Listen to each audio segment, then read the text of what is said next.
former Eskom CEOs are at odds over the private sector's rollout of solar power. We speak to Mr. Jacob Maroga. Welcome, sir. Good morning. Last week, when I interviewed Mr. André de Ruyter at the BizNews investment conference, he said that the private sector had, in a period of 18 months, added 6.1 gigawatts in rooftop solar, about the size of 1.5 Madupis. You responded by calling that statement engineering gibberish. Why? Well, I'm not contesting that the private sector may have added 6,100 megawatts. I think the record shows there's been a significant addition. But what I'm contesting and what I'm disagreeing with, and I think Andre will agree, is when you compare 6,000 megawatts of solar to 6,000 or to an equivalent of a coal power plant and its impact on the grid, that's where I disagree, because solar power, which is intermittent and weather dependent, is not equivalent in terms of its reliability contribution to an equivalent 6,000 megawatts of what you call dispatchable power, baseload power. So the notion that the solar power that has been added by the private sector could have made significant contribution to the reduction of load shedding, that's what I'm contesting. And I think is more an engineering principle rather than personality contestation to say, in South Africa, and I think, when we have had a lot of load shedding, there was suggestion that by simply adding solar power to the grid, we may reduce load shedding. But my understanding and my engineering background says the only thing that has made South Africa to reduce load shedding is the improvement in the performance of the coal power stations, which at the height of load shedding, now I'm just giving you high-level figures, was around 50% of energy availability factor. And now we are hovering around 70%. And that improvement in the performance of the coal station is the thing that is a significant contributor to the reduction in load shedding. Yes, renewable energy is welcome. It adds to the clean energy in the system. It reduces the use of coal. But from an engineering perspective, it adds very little in terms of reliability contribution. That's really the point I was making. So are you concerned about Eskom's increasing reliance on solar and wind? No, I'm not concerned about Eskom's reliance on solar and wind. To an extent, they understand their contribution. And I think the guys at Eskom understand what is the limit of wind, what is the limit of solar, and what is the contribution of coal, and what is the contribution of what you call dispatchable capacity. So the idea is, yes, let's increase as much as we can the contribution of solar, the contribution of private sector, but let's understand the limits of each type of generation and what it contributes to the reliability of the grid.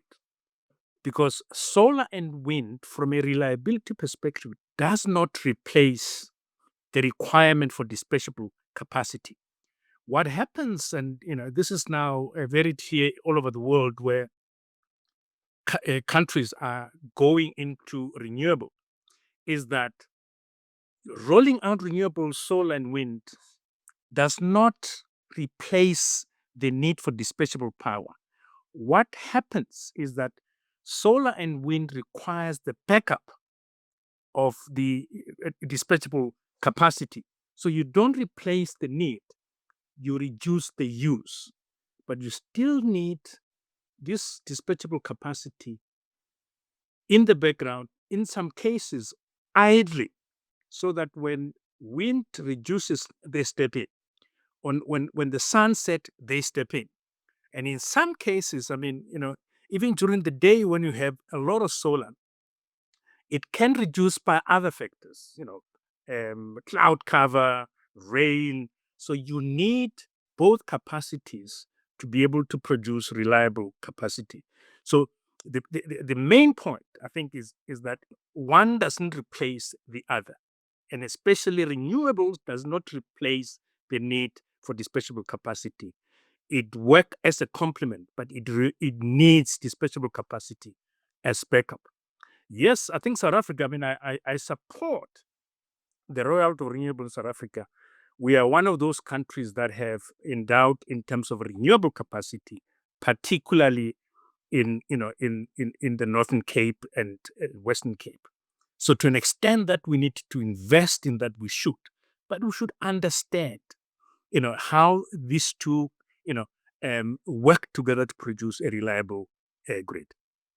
It must be challenging to strongly support coal.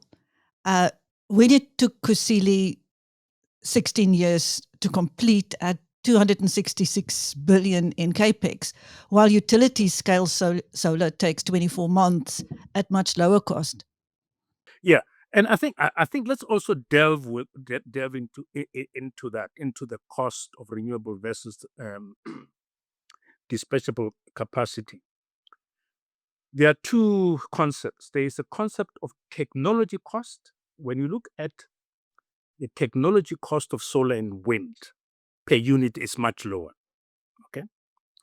But when you look at the system cost, everywhere where you introduce a lot of renewables at a large scale, an example I can give you, two examples I can give you. Germany and the UK, they are far advanced in the introduction of renewables into their grid.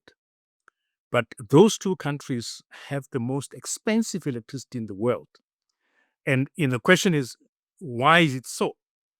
And this is the most important part. Because you cannot run only on renewables, you have to have this backup of dispatchable capacity. You are not, if you're adding renewables, you are not making the other redundant. You still need it. You actually virtually have to run two systems. You have to run a system that is based on traditional generation, and you have to run a system, in the renewable system, and they have to work together. And that duplication is the major thing that adds cost. And with renewable, you have to add a lot of transmission capacity to be able to connect the renewables where they are to where the grid is. Now, that adds what you call total system cost. The total system cost goes up because of that. So, again, these things have to work in complement. But as you add more renewables, you add more cost because you are duplicating as opposed to replacing. So that's really the issue now. The issue of Medupi and its cost and its lateness I think it's a thing that I think must be acknowledged and dealt with. But it doesn't mean, therefore, because coal and other type of generation takes longer, therefore you don't need them. You need only renewables. It doesn't work like that. Everywhere in the world, especially in Europe, you see this, that even in Germany now, despite the fact that they have almost 250 gigawatt of installed capacity to supply around 80 gigawatt of demand, they are still needing more gas plants. They're planning to add 20 to 30 gigawatts of gas, because even with that amount of renewables, the system is still not adequate to supply their country reliably. So those are the issues and the nuances that people miss in terms of the fact that you cannot replace dispatchable capacity with intermittent weather-dependent capacity. I'm just wondering, what do you think will happen when Eskom retires tens of thousands of megawatts of capacity in 2032, when I think it plans to do so? There's no time to build another coal plant in that time. What you'll see in the plans, in the national plans, because you cannot replace dispatchable capacity with renewables. There are two plans. One plan is to extend the lives of some of the coal power stations. That's one plan. The other, and this is what you see in most countries that retire coal stations, they add new natural gas capacity. To replace the dispatchable capacity, they add new natural gas. In the US, you see the biggest addition in capacity is natural gas. And the reason they do natural gas is that they've got lots of locally produced gas. So gas is cheaper. Even in Europe, the replacement of coal is not renewables. The replacement of coal is natural gas. And on top of the natural gas, then they add renewables. So if South Africa aims to retire a lot of coal, they're either going to replace that with natural gas or other forms of dispatchable capacity, because the renewables alone cannot replace coal. It needs coal, renewables need backup. And that backup either comes from natural gas, coal, some battery. You will struggle to replace coal with batteries. So you're going to need either the extension of coal, new natural gas, or a combination thereof. Yes. So, where will our gas come from? I think that's the biggest challenge. As much as in the IRP, the national plan, there's an expectation of gas. The big question is, where are we going to get the gas? Now, in Europe, where do they get the gas in Europe? In Germany, particularly, they used to get pipe gas from Russia. And then when that stopped, they started having what is called liquefied natural gas. That's the gas that comes in ships and is liquefied. And before you can use it, you have to gasify it again. Now, for South Africa, I mean, for now, the gas that we use in South Africa for other purposes come from Mozambique. Most of it come from Mozambique. Now, if you're going to rely on piped gas, you're going to have to look at countries like Mozambique to increase that piped gas. Or we're going to use LNG, which is liquefied natural gas that comes with ships and can source it from anywhere. The problem with that is it's actually quite expensive. And most of the time, and in fact, all the time, is dollar based. So you actually get into the dollar economy, and then you get the risk of currency risk if if the currency decline and you're tied to dollar based LNG, you run that forex risk. Now that's a big question for South Africa. If you're going to have a lot of power generation based on natural gas, where you going to get? Are you going to bring LNG? Or are you going to have pipe gas or both? And what are the infrastructure that you need? And what is going to be the costing? Because that's the thing about natural gas in terms of the cost compared to locally sourced coal. My view, and I think this is the reality that we're going to have to deal with. We're going to have to keep our coal much longer. And we're going to have to do a lot of things to clean up our coal, so that from an air quality it's much cleaner. But we to accelerate and to go quickly out of coal, is not actually very feasible. But if coal is so much better than renewables, why is China building so much renewable capacity and shutting down coal stations before they even commissioned?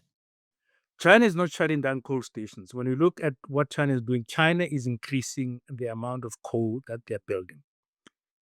On top of that, they're also building a lot of renewables. Now, let me just give you the context. China is the biggest manufacturer of renewable in the world. For solar, they produce 80% of the solar that is sold in the world. Now, to be able to do that, they have to use coal to manufacture solar, because you cannot manufacture solar with solar.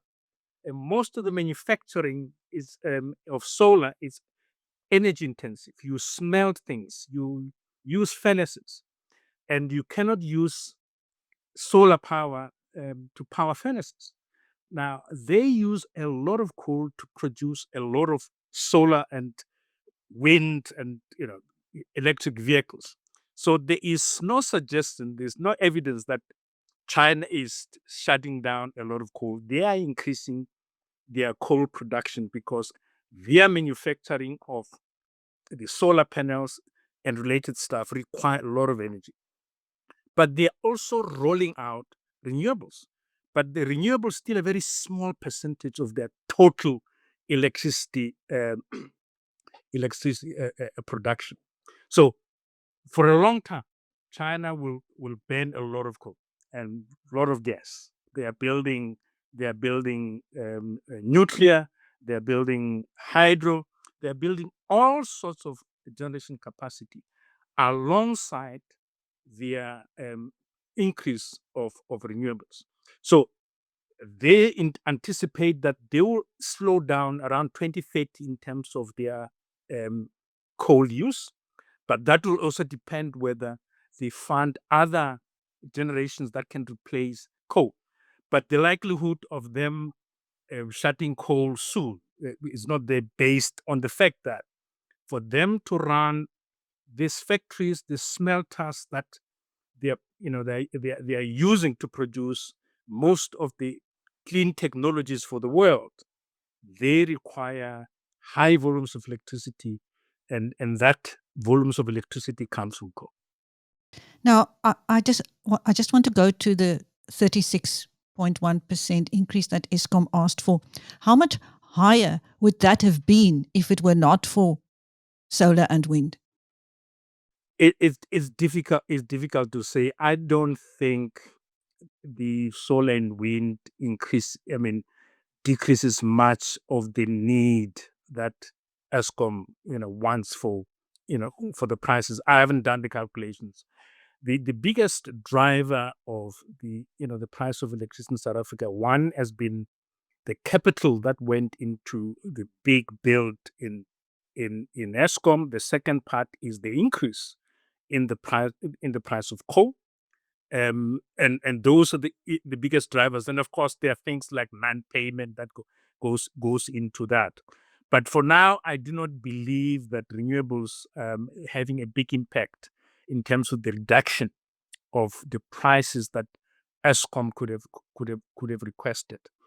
Now, even if you go to countries, I go back to use European countries where they've accelerated their renewables. Countries like Germany, they have an electricity price crisis because at the moment, Germany, UK, in some instances, neighboring countries, they suffer the highest prices of electricity, despite the fact that they've got the highest amount of renewables. And that price is mostly is because they are exposed to high prices of gas, which they still need. Even if they deploy renewables, they still need a lot of gas to balance their renewables. And that gas comes at a high price. And it brings all of the prices up, including the price of renewables, because of their market structure. So the deployment of renewables in any system does not necessarily bring the prices down, as we've seen with the countries where they are deploying at an accelerated stage as scale renewables. Lastly, how do you see the future of nuclear for power generation in South Africa? Well, I think nuclear is on the comeback, and I think when you look at around the world, even Germany shut down its nuclear, but there's even talk that they may come back to nuclear. The reason is very simple. We are going into an era where electricity demand is going up. There are many activities that are increasing the electricity demand. One of them, and I'm in the era of AI, artificial intelligence. Artificial intelligence data centers are energy guzzlers. We have not seen a sector that demands so much electricity as we've seen with artificial intelligence. And most of the big tech companies, the Metas, the Facebooks, the guys that are using a lot of data, um, they are seeing a huge demand, and they can see that the current generation of solar and wind won't be able to fill that demand. They require a generation type that can be on 24/7 because their data centers are 24/7. That's where nuclear comes in because nuclear is clean and it's also 24/7 generation. So they're investing, you know, in nuclear power. They are talking to nuclear investors to, develop power projects for them, and that is increasing a huge demand of nuclear power in the world. Small modular reactors, which are still being developed, or conventional nuclear is actually on the comeback. So because nuclear is cleaner and is baseload and is 24/7, it attracts the technology company that run data centers that are also 24 24/7 operations. So I think nuclear is on the comeback. Um, but of course, renewables will continue to increase, and in renewables, I've got a space, in the world. And I mean, when you look at solar, for instance, for the first time in the history of the world, you can have one panel, providing a small household, or you can have 1 million panels. So the ability to scale up from one panel to 1 million, that gives the flexibility and the scalability of solar, and that's an important part of the power system, but it's not replacing what is required from what we call dispatchable capacity. Before you go, sir, let me just ask you, what are the chances of load shedding coming back? When you run a power system, you can never say there will never be load shedding or there can never be a blackout. It's like, when you run an airline, as much as you work to make sure there's never an airline crash, you can never say the probability is zero. But I think we're out of the risk that we've seen in the past 5 years, which I think started to ease in 2024. And that is likely because the base of the power stations, which is coal, there's been an improved performance. And there's also a refocus on coal because at some point, I think around 2021, there was an impression created that we could actually walk away from coal, have wind and solar, and we're fine. And I think now everybody is sober up to the fact that we're going to have to take care of our coal power station for as long as possible, because the alternatives to replace the coal are not fully developed. So I'm confident that we're not going to see, the crisis that we've seen with stage six load shedding almost every day. But you cannot never say that it will never come back. There may be other reasons that cause it, but I think we are beyond the worst. I often see on social media people living in the townships complaining about a lot of load reduction still, though. Look, I think the load reduction they're trying to solve a totally different problem. Where load shedding is a generalized lack of capacity in the country, load reduction is infrastructure capacity to specific communities. And it's a historic, it has to do with the development of informal settlements, which come into a infrastructure that was not geared for the number of people in that particular area. That will continue until infrastructure is upgraded to take care of populations in particular areas. But it's got it's caused by different things. Yeah, and I think but it's an important thing to solve as well. As much as we solve load shedding, those who are experiencing load reduction, to them, it's the same as load shedding. That's what they say. When Eskom announces there's no load shedding, they say, but we don't have power. So exactly, to them, having no power, whether it's load reduction or load shedding, it doesn't, it doesn't make any difference. They're without power, and it requires to be solved. As much as other things like debt collection, those other things still need to be resolved to make the whole, power system much more sustainable and resilient and affordable going forward. Thank you very much, sir. That was Mr. Jacob Maroga, the former CEO of Eskom, speaking to BizNews, and I'm Chris Steyn. Thank you.